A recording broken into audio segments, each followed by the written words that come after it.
One of Hollywood's brightest stars, our host, Gordon MacRae. Greetings from Hollywood, ladies and gentlemen, and welcome to the Lux Video Theatre. To Have and Have Not. Remember that one? One of the finest film stories ever to come out of Hollywood. Our stars are Edmond O'Brien, Beverly Garland, Francis Bergen, John Qualen, and Dan Seymour, and a top Hollywood cast. To Have and Have Not will unfold right after this intimate glimpse of a most glamorous Hollywood star.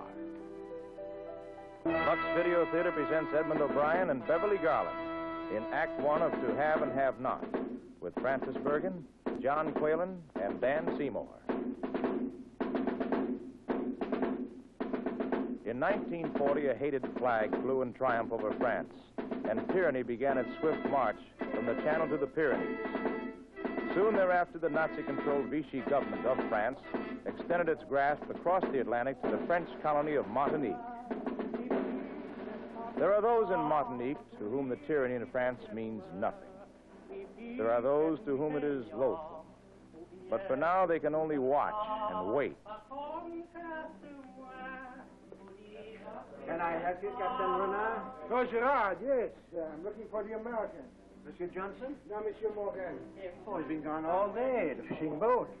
Any trouble? Trouble? Why do you ask that? Oh, forgive me. I merely... Yes. I understand you have a new guest registered here. A young one, Mary Browning, American, room 208. She arrived by plane this afternoon. Exactly. You notified my office? I will, certainly.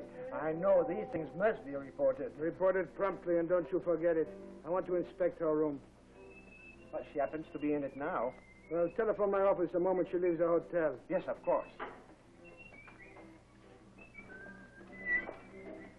Oh, Monsieur Morgan, how's the fishing business? About like yours. Sometimes we catch what we're after, sometimes we don't. It has been brought to my attention you went fishing today without a permit. That's right. Why? Your office was closed last night. We left at 5 o'clock this morning. The fish won't wait, and I gotta make a living. That'll cost you 50 francs, monsieur. And one more time you do that, then your license will be revoked. Thank you. Any complaints? You're the boss. Starting Monday, there will be a new regulation. All fishing boats must be back in the harbor by sunset. Sunset? You heard me, monsieur. Yeah. I hope the Marlin heard you. Well, vive l'empereur. Coyo! I think Monsieur Morgan would like to purchase a permit for tomorrow. What's this?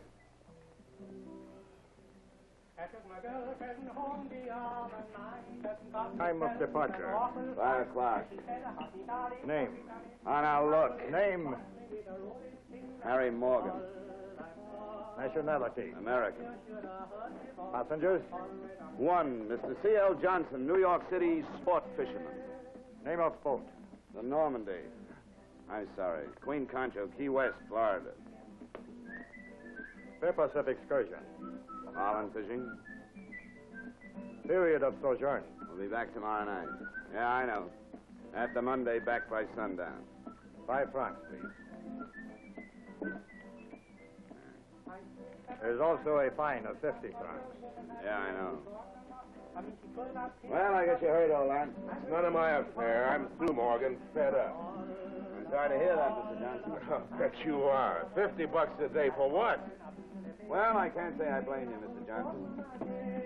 You go fishing for 16 days, you hook into a dozen marlin that any good fisherman would give a year to tie into, and you can land one of them. It wasn't my fault today. That no good drunk pulled the hook out with a gaff.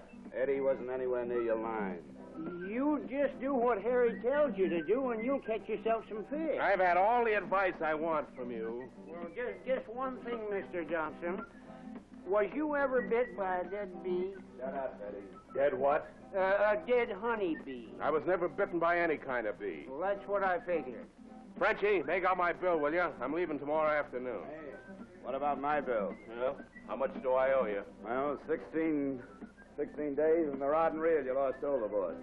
Well, the fishing tackle's your risk. Not when you lose it the way you did. I pay for the rent of it every day. Look, If you hired a car and drove it over a cliff, you'd have to pay for it. That's entirely different. Not if you was in it. That's a good one, eh? Yeah, that's a good one. Now, that rod and reel cost me $280. I'll settle for half. That's a total of $940. You think I walk around with that kind of dough? The bank opens at 10 o'clock, Mr. Johnson. Shut up, Eddie. Why do you even keep that bum around? He looks after me. I'll see you at the bank at 10 o'clock. Harry, I sure could make use of a drink. I got them awful pains again. Nothing seems to do me any good except to drink a whiskey. Thanks. You know, Harry, sometimes I wonder why you're so good to me. Yeah, sometimes I wonder myself. Set 'em up. Oh, Harry, you have a minute. There were some people asking for you today. Fisherman, No, friends of mine. They want your boat only for one night. how much? 2,500 francs. Tell him I can't afford to get mixed up in politics.